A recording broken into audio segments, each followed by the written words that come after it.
Tired of dropping your phone or struggling to prop it up?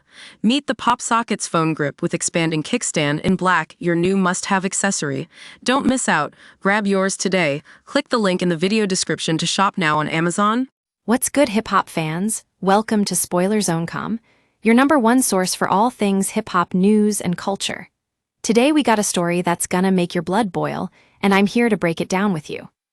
Rep. Jasmine Crockett is taking on the GOP in a big way, and she's not holding back. In a blistering speech, she slammed Republicans for deflecting from key issues by blaming marginalized groups, instead of pointing fingers at the real culprit, Donald Trump. Crockett is calling out these lawmakers for using the Trump or trans strategy to shift the focus away from pressing problems like voter suppression and racial injustice. And let me tell you, it's a classic move that's been used by Republicans for years to silence their critics and avoid accountability. But Crockett's not having it. She's saying that these tactics are not only wrong, but they're also damaging to the very communities that Republicans claim to care about. I mean, think about it.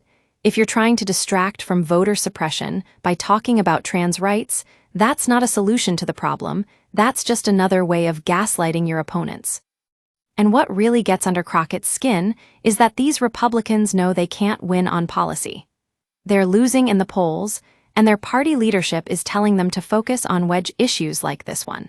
So instead of tackling the real problems facing our country, they're resorting to cheap tricks and divisive rhetoric. But here's the thing, we can't let them get away with it. We need to call out these tactics for what they are, a desperate attempt to cling to power and avoid being held accountable.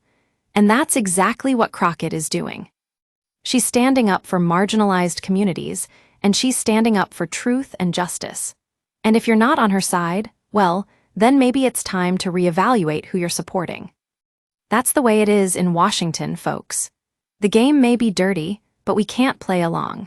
We've got to keep pushing back against these kinds of tactics, and we've got to keep holding our elected officials accountable for their actions. That's what SpoilerZone.com is all about, keeping you informed, keeping you educated, and keeping you on the pulse of what's really going down in the world of hip-hop news and culture. So stay tuned, folks. We'll be back with more updates on this story, and we'll keep bringing you the latest news and analysis from around the web. Until next time, it's your boy, and I'm out.